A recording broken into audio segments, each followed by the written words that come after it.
Assalamualaikum warahmatullahi wabarakatuh. Perkenalkan, nama saya Rani Alia Azara. Saya perwakilan dari kelompok kecemasan.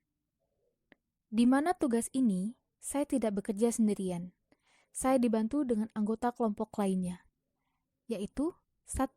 Pradityo Utomo, 2. Rama Pamungkas, 3. Ricardus Ruben, 4. Rizka Wahyuni, 5. Rizky Agung Santoso, 6. Safri Awaludin, 7. Samsul Bahri. Tujuan dari presentasi kelompok kami yaitu 1. Untuk mengetahui dan memahami kecemasan dalam olahraga. Kedua, untuk mengetahui dan memahami jenis-jenis kecemasan. 3.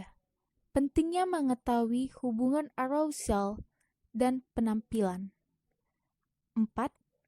Apa saja penyebab-penyebab kecemasan. Kelima, alat ukur yang dipakai dalam kecemasan. Keenam, mengetahui strategi dalam kecemasan.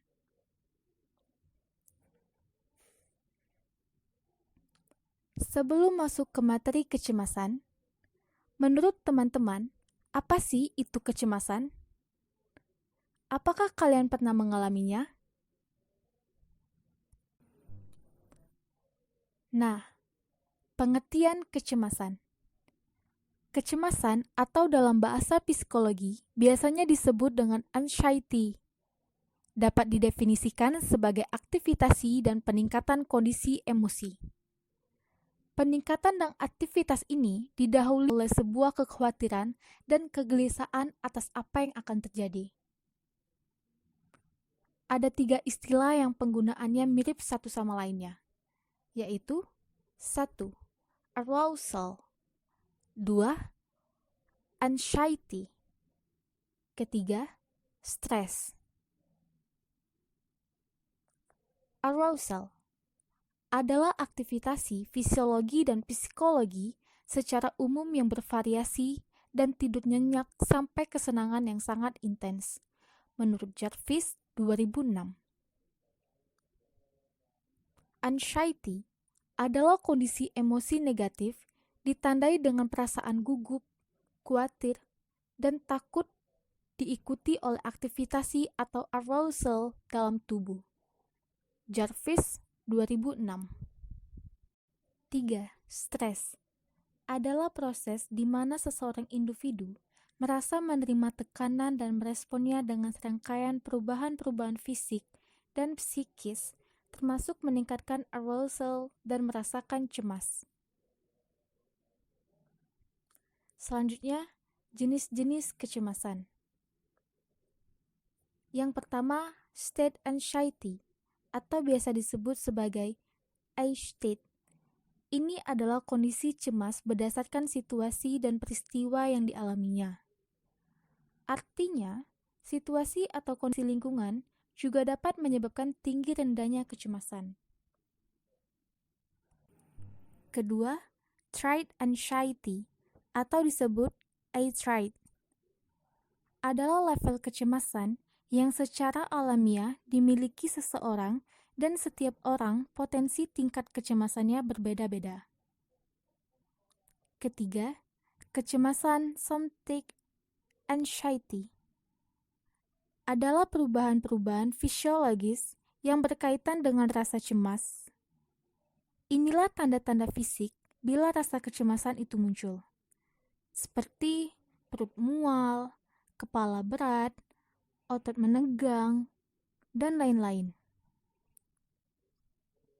Keempat, kecemasan cognitive anxiety adalah pikiran cemas muncul bersamaan dengan somatic anxiety, antara lain khawatir dan ragu-ragu.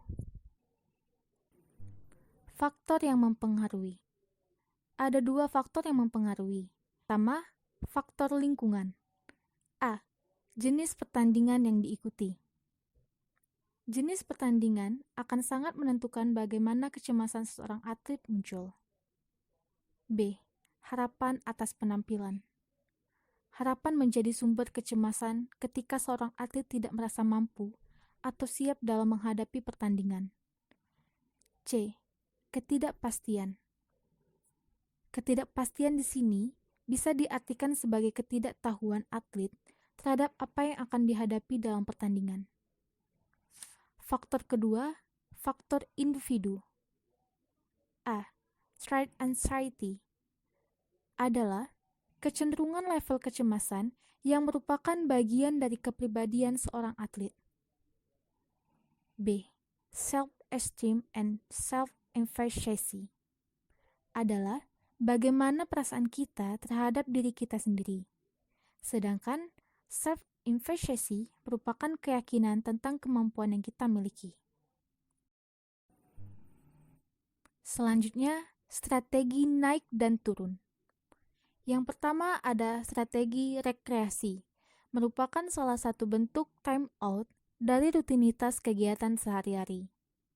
Kedua, variasi latihan merupakan cara yang baik untuk mengatasi stres dan bosan. Ketiga, imagery training dapat meningkatkan motivasi, optimisme, sekaligus mengurangi kecemasan. Keempat, self-talk harus terfokus, sehingga bisa menambal kekurangan atlet dalam hal kualitas mental. Kelima, kesempatan komunikasi, sehingga tekanan dan stres yang dirasakan atlet dapat berkurang. Keenam, relaksasi dengan berbagai bentuk variasi dapat diberikan oleh pelatih kepada atlet. 7. Program konseling, mengubah cara pandang dan penalaran atlet sehingga menjadi lebih realistis. 8. Medikasi. Medikasi berkonsultasi dengan tenaga medis, karena kesalahan komposisi obat dapat berakibat fatal bagi atlet. Alat ukur dalam kecemasan. Ada 3 metode pengukuran yang bisa digunakan untuk mengukur kecemasan olahraga. 1. Fisiologis. 2. Observasi. 3. Psikometris. Yang pertama ada fisiologis. Fisiologis terhadap something anxiety, aspek yang dilihat dari pengukuran secara fisiologis merupakan ciri-ciri terhadap kondisi fisik dan fisiologis atlet. Aspek-aspek fisiologis tersebut antara lain ketegangan otot, berkeringat, jantung berdegup, dan yang lainnya. Kedua, observasi. Observasi sama seperti metode fisiologis, hanya bedanya terletak pada apa yang dilihat. Metode fisiologis lebih melihat aspek fisik yang biasanya sulit dilihat dengan kasat mata. Sedangkan observasi melihat perilaku atau performance atlet yang dapat dilihat dengan kasat mata. 3. Psikometris. Psikometris yaitu metode pengukuran yang menggunakan kuesioner. Metode ini memiliki kelebihan menghemat waktu karena dapat mengumpulkan data dalam waktu yang singkat. Meskipun begitu, metode ini memiliki kelemahan berupa kemungkinan data yang diperoleh tidak mengungkap kondisi sebenarnya dari subjek. Sekian materi dari kelompok kecemasan, semoga dapat menambah ilmu untuk teman-teman semua. Kurang lebihnya saya mohon maaf. Saya tutup dengan wassalamualaikum warahmatullahi wabarakatuh.